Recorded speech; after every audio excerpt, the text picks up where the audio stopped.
Consumer awakening mission में आपका स्वागत है। फ्रेंड्स, आज जो सबसे अधिक तकलीफ उपभोक्ताओं को हो रही है वो है उपभोक्ता अदालतों में भी अब तारीख पर तारीख।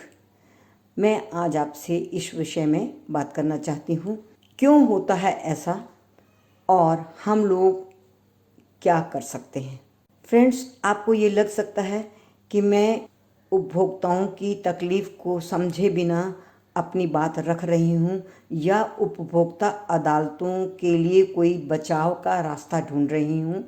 तो मैं बड़े आधिकारिक रूप से आपसे कहना चाहूँगी कि मैं 10 साल तक डायस में बैठकर मैंने तकलीफ़ समझी है उपभोक्ताओं की, उनके लिए ऑर्डर्स भी किए हैं और मैं अच्छी तरह से समझती हूँ कि कहाँ पर क्या होता है। उसके बाद मैं उपभोक्ता संरक्षण अधिनियम 2019 के बनने की सारी प्रक्रिया से भी जुड़ी रही हूँ। 2019 के इस एक्ट के नियम बनाने की प्रक्रिया से भी जुड़ी रही हूँ और आज भी मैं नेशनल कंज्यूमर हेल्पलाइन और उपभोक्ता संरक्षण और उपभोक्ता संबंधी मामलों के प्रोजेक्ट्स में सक्रिय हूँ। मैं पूरे आधिकारिक रूप से बात कह रही हूँ, इसलिए इसको आप अन्यथा ना लें। एक बात ज़रा सा सोचें, यदि उपभोक्ता अदालतें न हों तो आप छोटी छोटी चीज़ों के लिए, वॉशिंग मशीन के लिए, एसी के लिए, बैंक की समस्या के लिए, एटीएम की समस्या के लिए, बिल्डर्स के लिए, मेडिकल नेग्लिजेंस के लिए, ब्यूटी क्लिनिक्स के लिए, बैंक्वेट हॉल्स के लिए, होटल रेस्टोरेंट के लिए और अपने व्हीकल की प्रॉब्लम सब के लिए, क्या आप सिविल कोर्ट में जाना पसंद करेंगे? ऐसा आप नहीं सोचेंगे, क्योंकि सिविल कोर्ट में तो सालों साल चलते ही हैं केसेस।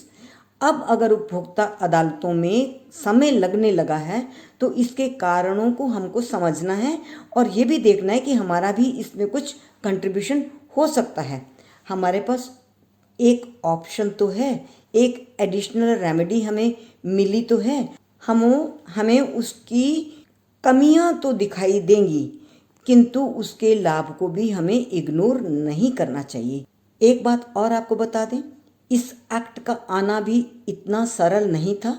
बिग बिजनेस हाउसेस ने बहुत अड़ंगे लगाए थे, इवन इस एक्ट को चैलेंज तक कर दिया था कि ये एक्ट पार्लियामेंट ने बनाया ही क्यों, पार्लियामेंट को ये एक्ट बनाने का अधिकार ही नहीं था और सिविल कोर्ट के पैरेलल ये एक व्यवस्था क्यों चलने लग गई है। तो आप समझ लीजिए कि बिजनेस क्लास है जो इन अदालतों को ठीक से चलने नहीं देना चाहती और वही डिले का कारण होते हैं। मैं इस पर बाद में आऊँगी कि किस किस तरह के केसेस में देर होती है और क्यों होती है और किस तरह के केसेस जल्दी निपट जाते हैं, जिनके बारे में कोई भी उपभोक्ता ये नहीं कहता आवाज़ उठाकर कि हमको कोई राहत मिली।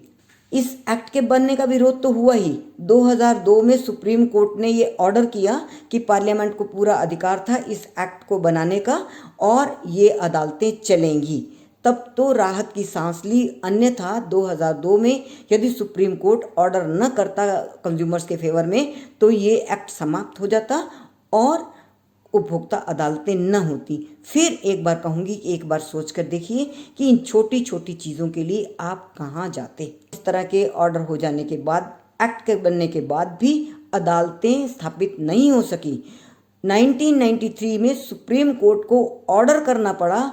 कंज्यूमर कॉज एक संस्था ने केस किया और सरकार को ये निर्देश दिलवाए सुप्रीम कोर्ट से कि जल्दी से जल्दी अदालतें स्थापित हों, तब जाकर तो उपभोक्ता अदालतें बनी। तो फ्रेंड्स, आप ये समझ लीजिए कि ये आपको जो अधिकार मिला है इसमें त्रुटियां हो सकती हैं, कमियां हो सकती हैं, देर हो रही है। मैं अच्छी तरह से जानती हूँ देर होती है, किंतु आप उन कारणों को पहले समझिए और ये देखिए कि आपकी भागीदारी कहाँ हो सकती है और कैसे आप अपने केस को निपटाने के लिए क्या क्या काम कर सकते हैं जिससे आपका केस तेजी से भागे।